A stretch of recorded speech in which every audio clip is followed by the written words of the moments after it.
एक ही परिवार के दो लोगों की शादी तय होती है और शादी तय होने के एक सप्ताह के अंदर ही दोनों की मौत हो जाती है।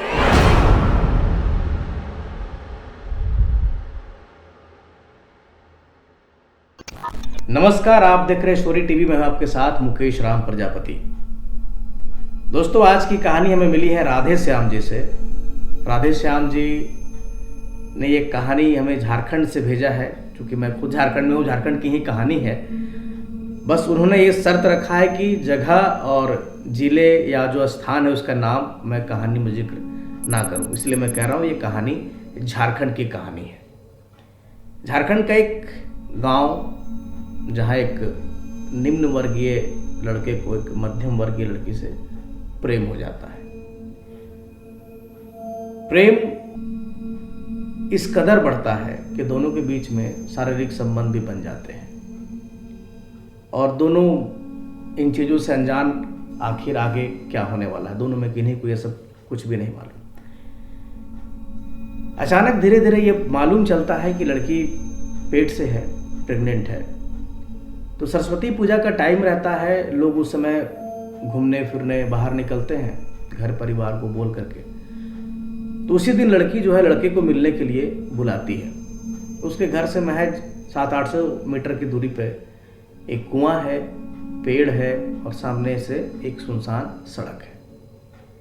वहाँ मिलने के लिए बुलाती है। लड़का वहाँ जाता है। जाने के बाद लड़की कहती है कि मैं पेट से हूँ।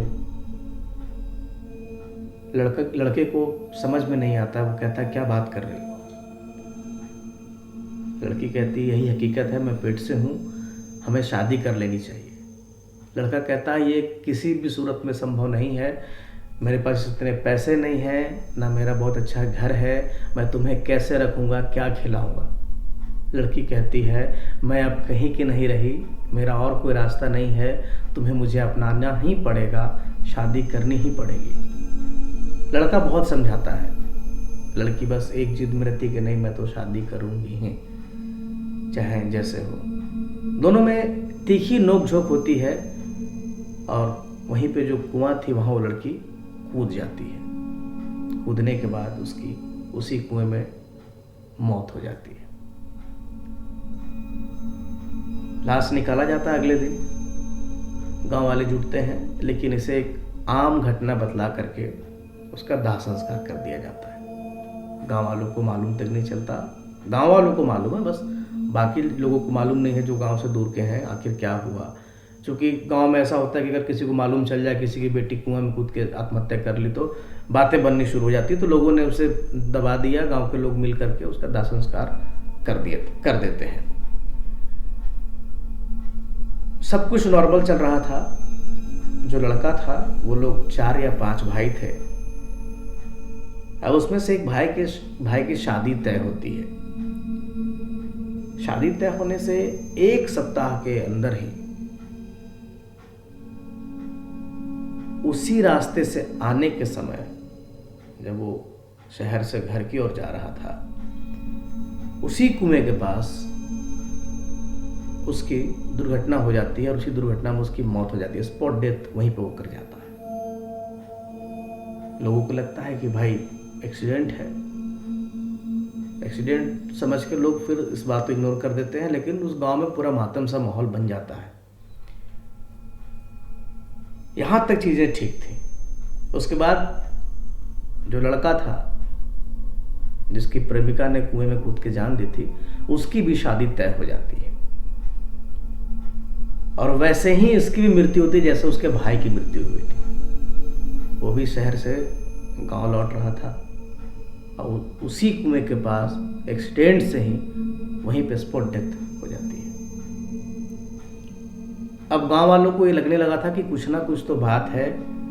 इसी स्पॉट पे उस लड़की का मरना, फिर उस लड़के का और उसके भाई का मरना लोगों को खलने लगा था।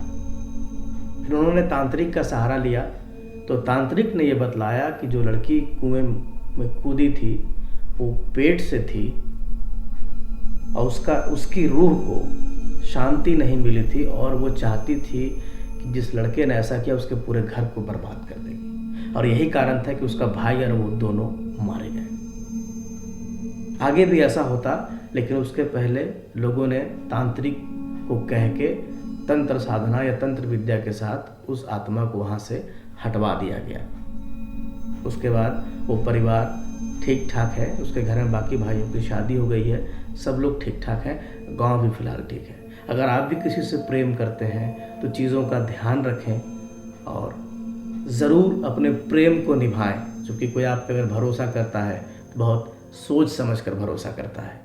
फिर मिलेंगे अगले कड़ी में किसी नई कहानी के साथ। तब तक के लिए बने रहें स्टोरी टीवी के साथ। और हाँ, आपको इस कहानी का कौन सा पार्ट बढ़िया लगा ये ज़रूर बताएं, क्योंकि उन्होंने रिक्वेस्ट किया है राधे श्याम जी ने, क्योंकि ये उनके गांव के ही घटना है और बताने से मना किया था, इसलिए मैं गांव का नाम बता नहीं सकता हूं। तो आप लोग ज़रूर बताएं कहानी आपको कैसी लगी। और हाँ, सुपर थैंक्स पे क्लिक करके आप हमें डोनेट भी कर सकते हैं, ज़रूर करें। फिर मिलेंगे किसी नई कहानी के साथ।